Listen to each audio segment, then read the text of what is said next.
3 points communs des héros de la Bible.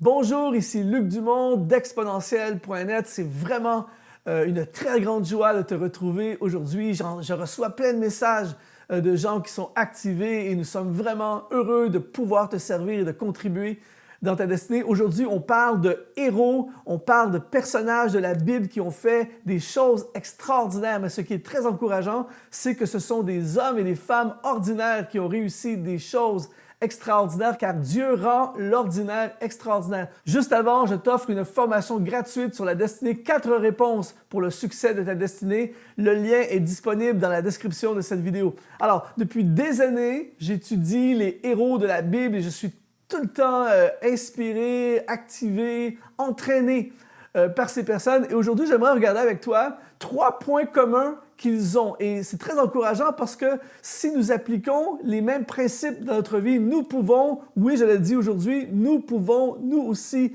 par la grâce de Dieu, devenir des héros comme les héros de la Bible. Première caractéristique ou point commun que j'ai retrouvé parmi les héros de la Bible, le premier, c'est l'humilité.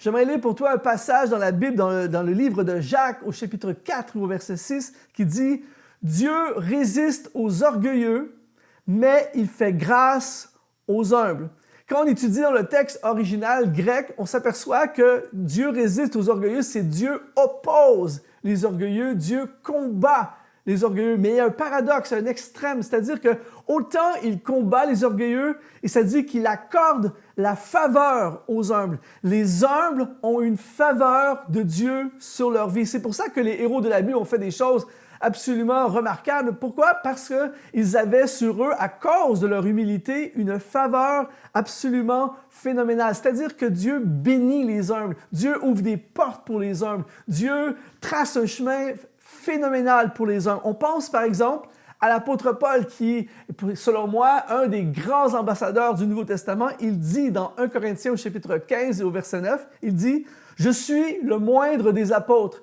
Pourtant, nous, on sait qu'il était probablement l'un des plus brillants, un érudit dans les Écritures. C'est lui qui a fait probablement le plus d'impact. Il était le plus audacieux et certainement le plus influent du Nouveau Testament. Mais pourtant, il va dire « Je suis le moindre des apôtres ». Il marchait dans cette humilité. On pense aux grands héros de la Bible. On pense à Moïse, par exemple, qui va dire, on lit dans Exode chapitre 3 au verset 11, « Moïse dit à Dieu, « Qui suis-je pour aller vers Pharaon et pour faire sortir d'Égypte les enfants d'Israël. » Pourtant, nous, on sait qu'il a grandi dans le palais de Pharaon, c'est Moïse. Mais il arrive devant Dieu et il dit « Qui est-ce que je suis, moi, pour pouvoir faire une si grande mission? » Encore une fois, il était dans l'humilité et Dieu ouvre des portes, il met une faveur sur les humbles. J'ai remarqué que souvent, les gens les plus impressionnants, beaucoup de gens que j'ai rencontrés dans ma vie qui font des choses vraiment remarquables sont souvent humbles. Et souvent, ceux qui font des choses très ordinaires vont souvent se vanter et être beaucoup plus orgueilleux par rapport à ce qu'ils font. Mais si tu veux être certain d'avoir Dieu de ton côté, eh bien, prends la route de l'humilité, car les héros de la Bible étaient dans l'humilité. Je lisais récemment sur un monsieur qui s'appelle Sam Walton, qui est le fondateur de l'un des plus grands commerces au détail au monde, un multimilliardaire. On nous raconte qu'il y a des Brésiliens qui ont écrit à plusieurs PDG un peu partout aux États-Unis pour avoir des rencontres, pour avoir des conseils sur comment faire pour bâtir une grande entreprise. Et le seul qui a répondu, c'est M. Sam Walton. Et il raconte que lorsqu'ils sont arrivés à l'aéroport, c'est M. Walton lui-même qui est arrivé avec son pick-up. Il est arrivé pour les chercher à l'aéroport et les amener chez eux, il les a gardés chez eux.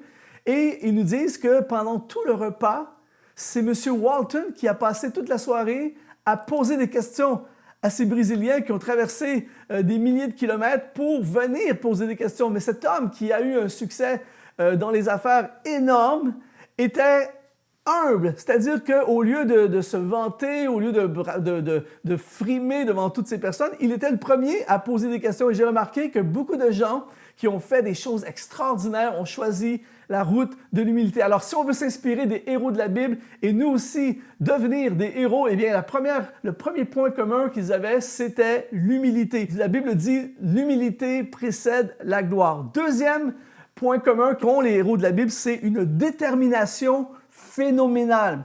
On pense à l'apôtre Paul dans 2 Corinthiens au chapitre 11 et au verset 24. Et là, je ne vais pas lire tout le texte pour vous, mais juste les premiers versets qui disent, l'apôtre Paul, il raconte un peu son témoignage. Il dit, « 5 fois j'ai reçu des Juifs, 40 coups moins 1. 3 fois j'ai été battu de verge. 1 fois j'ai été lapidé. 3 fois j'ai fait naufrage. J'ai passé 1 jour et 1 nuit dans l'abîme. » Et là, il fait une liste de toutes les catastrophes, toutes les difficultés, toutes les oppositions et tous les combats auxquels il a dû faire face. Et pourtant, il n'a jamais abandonné. Pourquoi? Parce qu'il avait une détermination phénoménale, caractéristique des héros de la Bible. On pense à un autre personnage qui s'appelle Jacob. J'aime ce texte dans Genèse chapitre 32 au verset 24. « Jacob demeura seul, alors un homme lutta avec lui jusqu'au lever de l'aurore. Voyant qu'il ne pouvait le vaincre, cet homme le frappa à l'emboîture de la hanche, et l'emboîture de la hanche de Jacob se démit pendant qu'il luttait avec lui. Il dit, « Laisse-moi aller, car l'aurore se lève. » Et Jacob répondit, « Je ne te laisserai point aller, que tu ne m'aies béni. » Il lui dit, « Quel est ton nom? » Et il répondit, « Jacob. » Il dit encore, « Ton nom ne sera plus Jacob, mais tu seras appelé Israël, car tu as lutté avec Dieu et avec des hommes, et tu as été vainqueur. » C'était une détermination phénoménale. Je ne te lâcherai pas, je n'arrêterai pas, je ne t'abandonnerai pas tant que tu ne m'auras pas béni. Jésus lui-même va utiliser l'exemple d'une femme, d'une veuve, qui va aller voir un juge inique. On voit ça dans l'évangile de Luc au chapitre 18. Et on voit que ce juge ne craignait pas Dieu, il n'avait aucun égard des hommes, mais elle a tellement insisté auprès de lui que le juge s'est dit « Parfait, c'est bon ». Il lui a accordé ce qu'elle désirait, ce qu'elle voulait, ce pourquoi elle plaidait. Pourquoi? Parce qu'elle avait une détermination phénoménale. Je ne lâcherai pas, je n'abandonnerai pas, je vais aller jusqu'au bout. J'ai remarqué dans les Écritures, dans la Bible, les héros, ceux qui ont vraiment fait des choses extraordinaires, étaient des hommes et des femmes avec une détermination phénoménale. Et la raison pour laquelle parfois nous ne réalisons pas tout ce que Dieu a placé dans notre cœur, une des raisons pour lesquelles souvent nous ne vivons pas pleinement tout ce que Dieu a pour nous, c'est que nous arrêtons avant la bénédiction. Nous arrêtons quand ça devient difficile. Mais les héros de la Bible avaient une détermination phénoménale. Et troisième point commun qu'ils avaient, c'est une dépendance envers Dieu. Et j'aime ce récit dans l'Ancien Testament, dans 2 Chroniques, au chapitre 20, au verset 15, un personnage peut-être que tu n'as pas entendu parler souvent, mais qui s'appelle Jacaziel. Et Jacaziel est un musicien qui est arrivé, et le musicien est celui qui a encouragé le roi qui était dans un état de panique parce que des ennemis arrivaient de partout.